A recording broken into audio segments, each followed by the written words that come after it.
Shalom shalom ndabashuje mu izina rya Yesu Kristo umwami w'amahoro ibihe byose. Twongeye guhura ku munsi w'icyumweru itariki 10 ukwezi kwa karindwi umwaka wa 2022. Nkuko mubizi rero no munsi tuba dufite ikiganiro cyacu Yesu Kristo ibihe byose kijya gica kuri Business TV kuri YouTube kigaca no kuri kona link kuri Facebook. Tubafasaba please guys kugira ngo tukomeze urimo uno munsi wigano cyacu rako bushize twase tiko tuvuga kubijyanye kwese kumaze gutangira ubujyanye n'ubushuti inshuti twiga ukuntu utagomba kumenya inshuti yawe cyangwa se inshuti ya so utagomba kureka abantu inshuti nk'abo ngabo kandi tubona ko ugomba gushaka inshuti muri wowe inshuti ikubera inshuti nyanshuti byo twabonye ko ijambo ry'Imana ridusaba. Noneho uno munsi tujye kuganira ku ijambo rito cyangwa se rinini. Ijambo rito cyangwa se rinini, ijambo ridufasha mu kubaka kujyanye n'ubuntu bw'Imana, ko Imana igitubera ahantu hakomeye ikajya itwitaho uko bukeye nuko bwije. Ijambo dufite uno munsi tujya kureba ku mubare 7. Turi mu kwezi kwa 7 twaje ko twashimye Imana ko yarutambukije igice cy'ukwezi y'amezi 6 cya mbere cy'umwaka. Twatangiye igice cya kabiri cy'umwaka kandi ku kwezi kwa 7 turimo twafite kwezi kwa mbere ku igice cya kabiri cy'umwaka. Ukwezi kwa 7 tushaka kwiga gato ku mubare 7 ukuntu ari umubare ukomeye. Ubundi umubare 7 iyo turebye mu bijyanye na Bibiliya mu buryo buri theologique n'ubumwe cyo bita unity kandi ishira hamwe impande enye z'isi mu buryo bw'umwuka wera. Mu buryo bw'umwuka wera Imana niko biba bimeze, gushira hamwe ibintu byose mu buryo bw'umwuka wera. Iyo turebye mu mubare 7 tujya tusanga inshuro muri Bibiliya tugiye nko mu byashuwe kugira umenye ko umubare 7 ari umubare ukomeye. Mubone umubare uri ufite vari ikomeye cyane imbere y'Imana. Aricyo twavuga ko Imana ntabwo nabwiye ko Imana itagikora ibintu itagize ipanga ibintu bitafite impamvu. Amen. Kuko Imana yacu ni Imana ikomeye, ni Imana ikora ikintu cyose kuri gahunda ibereye. Amina. Kuri gahunda ihamye, gahunda ishitse ku buryo nta kwibesha kujya kubamo. Iyo turebye mu byashuwe tujya dusangamo ibijyanye n'amatorero 7. Urumva icyo ni cyambere. Tugasangamo abamarayika 7, tugasangamo amafarashi 7. Kubera iki 7?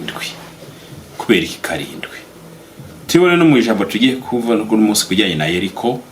Ariko intego yo no munsi mwene data wumve ko shaka ko tuganira ku kintu bita ijambo inkuta cyangwa se urukuta ruhagarara mu byacu, barukingishije ibyacu. Amen. Nicyo ngiye kushaka ko no munsi twigaho turi usangemo na mubare 7 wategetswe bene Yoshua bwoko Yoshua arayoboye kuzenguruka inkike za Yeriko inshuro 7. Amina. Inshuro 7 maze ikari inshuro 7 inkuta za Yeriko zirasenyuka. Imana idufashe cyane, Imana tugire neza. Bene data, iryo niyo jambo no mushaka twigaho. Iryo jambo no mushaka twigaho kugira ngo tubone ko Imana itigeze ipanga ibintu cyangwa itegeze gukora ibintu nta gahunda ifite. Yabikoze kuri gahunda yayo iziko ibintu gomba kugenda. Amena. Imana idufashe. Ntabwo twakwiye ibyo by'amatorero abamarayika cyangwa se amafarashi byo dushaka kuzayabona next time cyangwa ikindi gihe. Imana ikomeze itugire ubuntu n'imbabazi zayo gusa, ikomeze dutiza ubuzima tuzabigeraho uko izabidushoboza. Amena. Uno munsi rero ijambo ufite shaka twigaho ni ijambo riri mu gitabo cya Yosuwa ibice 6 Yosuwa ibice bitandatu. Amina ibice bitandatu. Dusoma umutwe w'ijambo wa mbere uvuga ngo Imana ibwira Yosuwa uburyo bazazenguruka Yeriko. Ariko twe tugiye kureba kuva ku murongo wa 20. Inkike z'Yeriko ziriduka bakiza na Rahabu. Amena. Inkike z'Yeriko zirimbuka zisenyuka bakiza na Rahabu. Rahabu muramuzi cyane ukuntu imibereho yarabayeho, yari mara iteye ubwoba, ariko aza kugirira abakozi b'Imana umurimo ukomeye kubahisha bagiye gutatariya Yeriko. Ariko agimaze kubabika bavuga ati kurimbuka kwa Yeriko kurageze. Baramubwira ati mva Rahabu we, iri dirisha rya hano hantu waduhishe uzashira akagozi gatukura. Imana nizawugire gukora umurimo wayo. Umarayika uzarimbura nabona kano kagozi gatukura ntazigera arimbura hano hantu. Amena. Umva ukuntu yarokotse ahantu hakomeye, kandi Imana mu buryo abantu batari bizeye. Abari bahari ntibari kubyemera, iyo baza kwa bararokotse ntibari kwemera ko Rahabu yaborokotse mu buryo bw'Imana kubwo ngubwo. Impamvu nawe aho uri mwene data, ibintu Imana ishaka gukorera nta mwana w'umuntu ashaka kubihindura. Ibintu byose kumugenda kuri gahunda y'Imana, kuri plani y'Imana, bikagenda bigatungana. Reka dusome mu izina rya Yesu. Inkike z'Yeriko ziriduka bakiza Rahabu.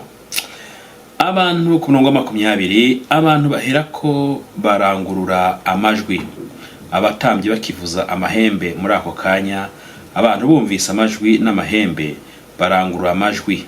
Inkike z'amabuye zirariduka, abantu barazamuka batera umudugudu, umuntu wese imbere ye barawutsinda. Barimbura rwose ibyari muri uwo mudugudu byose, abagabo n'abagore, abato n'abakuru, inka n'intama n'indogobe babyicisha inkota.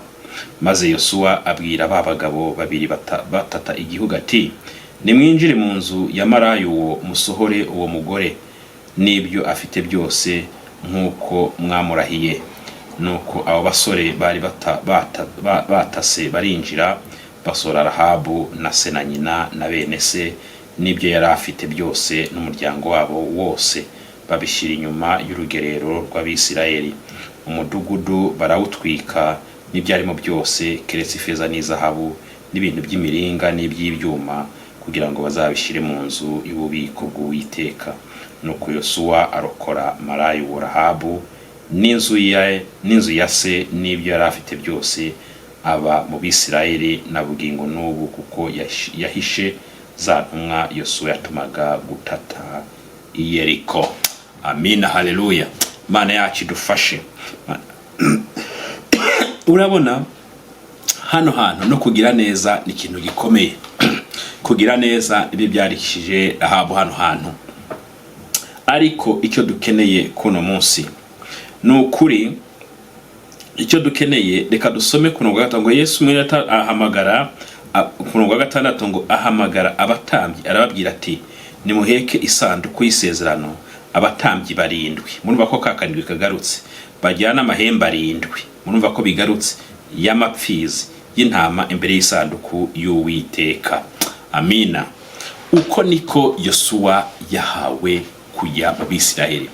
Abwirwa ngo abaki ngo mwene Nuni, abatambyi arababwira ati, nimuheke isanduku y'isezerano. Bahajyaga mu bintu yagatwara isanduku y'isezerano. Abatambyi bajyana amahembe 7 y'amapfizi n'intambere y'isanduku. Nukuvuga ijambo ry'Imana bene data ntabwo rijya ribesha. Twe abana abantu tujya tuba mu bihe rwose tukumva imitima yacu irarushe, imitima yacu irashaririwe, ariko ugasanga biduteje ikibazo. Ariko iyo ukomeje gusoma kuva hariya ku murongo wa mbere kiriya gice cya 6, ubona ukuntu Imana yabwiye Yosuwa, mugiye guhaguruka kuko uriya mugi wa Yeriko ndawukugabije n'umwami waho, mutwara n'abatware baho bose n'abantu baho n'ibyaho byose. ariko ikintu cyabenga amafezi zahabu y'ibyuma n'imiringa byo ngo byarabitswe bijya gukora iki, bijya kubikwa mu nzu y'Uwiteka. Imana ibaha isezerano, Imana irababwira mwumva ngo mugende. Uriya mujyi wari umujyi ukomeye bene data. Umujyi wa Yeriko ni umujyi umaze imyaka myinshi, niyo mujyi wa mbere wabayeho ku isi nzima Imana yaremye. Ibava ngo za New York City, ngimijyi ikomeye ngo za Paris, umenye ko umujyi wa Yeriko niwo mujyi wa mbere wabayeho witwa umujyi. Bagira ubwibone bwinshi, basuzugura Imana. Imana ibagabiza Yosuwa ariko kubera ngo wari umujyi ukomeye, wari ufite inkike zikomeye, ufite abasirikare bakomeye barinda inkike zahe marembo yaho. Yosuwa yusomye hariya ngo bari abantu baturusha amaboko, baturusha ingabo. Imana yavati Yosuwa we nijye Uwiteka ibaha isezerano ati mugende, muzagende vuza amahembe mucecetse nta rusaku. Natwe gusa ikibazo abana abantu iyo duhuye n'ibigeragezo rimwe turasakuza bikatunanira kwihangana, ariko iyo turi mu kintu bene data tujye twige kwicecekera, duceceke. Hari igihe dusakuza kubera ko turabana abantu, kumva warengewe, kumva byakurenze, ugasakuza, ariko byose birangira Imana igize ikikoze. Nubwo wasakuza Imana yagutabara, nubwo wacisha Imana ako biterwa n'uburyo wagiyemo. Ariko hano Yosuwa yabwiwe ngo muzenguruke bucece. Babigenza utyo, umunsi wa mbere barazenguruka bucece bavuza amakondera. Ngo bashoje umunsi ngo baragenda bararuhuka yajya mu mahema yabo. Ngo bukeye umunsi wa kabiri babigenza utyo, uwa gatatu, uwa kane, uwa gatanu, uwa gatandatu, yamezi 6 irangiye ngo umunsi wa karindwi ngo bazenguruka karindwi umujyi wa Yeriko. Inkike za Yeriko ziva kare ngo bageze kuri gatandatu ngo bahita ngo Yosuwa atabwira ngo kunshura kai ko ariko Imana yabwiye ngo kunshuro ya karindwi muhite muvuza induru, muvuza amakonde, muvuze urusaku rukomeye. Yosuwa agahita abateka kunshuro ya karindwi ati mutangire umurimo, musakuze, muvuza amajwi marema, umva ibintu biracika. Inkike za Yeriko zose zita zirahirima. Amina, haleluya. Inkike za Yeriko zose zita zirahirima kubw'imbaraga z'Uhoraho Imana. Marayika murimbo zaraza arimbura Yeriko, abazagire ubushobozi bwo kuhagera. Yeriko n'ahantu narahageze ndumirwa. Yeriko n'ahantu mu guhomvomvoka, mu gushwanyagurika kwaho, mu guhomagurika kwaho, inkike zahomagurika nta kujya hanze, ngo zahomagurika zinjiranamo ziryamana burya mwimbere muri Yeriko, nta kujya hanze. Niyo mpamvu nabugingo n'ubu iyo ugeze ku mujyi wa Yeriko wagira ngo na gasozi kibereye ahantu, kubera ko inkike zahomvaguritse ziryamanamo imbere muri wo, nta kujya hanze. Bana urukuta rw'inzu rushaka gusenyuka rujya hanze cyangwa ari gusenyuka rujya imbere, ariko inkike za Yeriko zose zasenyutse zijya imbere kugira ngo zikore umusozi, kugira hasigare ikimenyetso cy'Uhoraho Imana icyo yahakoreye. N'amagingo nubwo uzaja ejo wundi cyangwa mu gihe gitaha uzasanga ari uko bimeze. Amina, haleluya. Niyo mpamvu Yosuwa yahise abwira basore ngo bari bagiye gutata, avuga ngo mugende muri hano hasigaye, bavuga ati mugende mukure Rahabu, mugende mukure Rahabu, bakurayo na se na nyina, umuryango na bene wabo naba bose bavanayo, ngo bahita bajya mu rugerero rw'Abisirayeli, ngo bahita bajya kuba mu Bisirayeli kubwo gukora neza. Urumva habaye ibikomeye, ariko hagira n'uharokokera, kandi ngo ari umunyabyaha ukomeye, ariko kubwo gukora neza araharokokera, gahita azamuka kubana n'Abisirayeli muri Yerusalemu. Amina, haleluya. Nawe mwene data umunsi icyo nagira ngo nkubwire uno munsi wicare uzi neza ko ugomba gusenga Imana wizeye. Inkike zizengurutse ibyacu mu buryo bwose bubaho, rwose dusenga Imana izidusenyere muri kuno kwezi kwa karindwi. Natwo mu barutugereho ibyacu bituzitiriye, ibyacu bisenyuke, bisenywe, nka kuri inkike za Yeriko zashenywe. Amina, haleluya. Iki gice cya nyuma cy'umwaka 2022 kitubera igice cy'umugisha, ibyacu tubinyuremo neza twemye duhagaze. Imana ibamugisha bene data, Imana ibamugisha kubw'iryo jambo ryiza. Nibyo nashaka ko tuganiraho muri kano kanya, kugira ngo wumve ko mu buzima bwawe inkike nka kuri Yeriko zashenywe uzengurutse inshuro 7. Nawe fata umwanya usenge, fata umwanya dusenge, Imana idukorera ibitangaza, kuko Imana yacu ntigihinduka. Imana yacu ntihinduka. Muri ibyo narimbye ngo iyakoze biriya nizongera gukora n'ibindi, kandi byose Imana ijya ibikorera kwiyubahisha. Amina, haleluya. Hariko raye indirimbo ngisaha yawe yageze. Isaha yageze ni korari butari njya nkunda cyane. Yasa yageze. Iyo basoza iyo ndirimbo ajya avuga ngo ni Imana itababaza, ngo ni Imana y'amahoro igitanga amahoro, ngo umva ngigiye kukwambika undi mwambaro. Reka natwe izo nkuta zacu, izo nkuta ziri ku byacu, izo nkike Imana izisenye, itwiyambikire ibisha, tube mu buntu bwayo, dushima Imana, tuvuga ati Imana warakoze, tuvuga ati Imana urakoze, kandi Imana yacu izahora ikora ibihe byose. Amen, haleluya. Iryo jambo rero ryashaka ko tugana kuno munsi, ko inkike zacu twasenga zikarimburwa, ibyacu bikajya imbere, maze tukagira amahoro n'ubuntu buva ku Mana yacu. Mbifurije ibihe byiza, imiryango yanyu aho muri hose, mu buzi bwanyu, mu byo mukora byose. Imana yacu amahoro igibitaho uko bukiye ko bwije, iyo murinzi w'ibihe byose ijya iturinda amajya n'amaza, ikatwitaho kandi tudakwiriye ko turabanyabyaha iteka, ariko kubw'urukundo rwayo igitwitaho n'ukuri muri byose. Yesu Kristo umwami w'amahoro abamugisha kandi akomeza bagire neza. Basezeho kuno munsi ijambo nafite gusangira n'iryo, ariko mve ko inkike zigomba gusenywa zitangira ibyacu. Mareka murinzi, mareka ntambakaza kabisenya, maze tugatabarwa. Imana ibamugisha kandi amahoro ya Kristo abane namwe. Shalom, shalom.